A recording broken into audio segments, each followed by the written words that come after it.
মাছ ছেড়ে আজ প্লেটে নিন তিসি আর চিয়া সিড, ওমেগা 3 আর প্রোটিনে শরীর হবে মজবুত ও ফিট।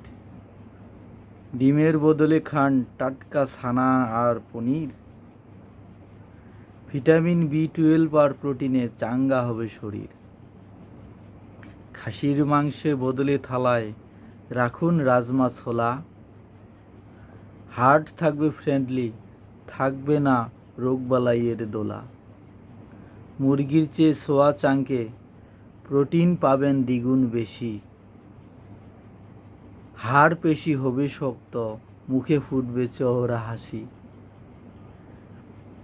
রক্তে যদি হিমোগ্লোবিন আর আয়রন বাড়াতে চান, কচুর শাক, পালং শাক আর কিশমিশ নিয়মিত খান। বাদাম, কাজু আর মুগ ডালে মিলবে হেলদি ফ্যাট, ওজন থাকবে নিয়ন্ত্রণে, জমবে না পেটে ম্যাদ। অহেতুক মেদ আর কোলেস্টেরল মুক্ত রাখুন কায়া, প্রকৃতির এই নিরামিষেই লুকিয়ে আছে সুস্থতার মায়া। হরে কৃষ্ণ।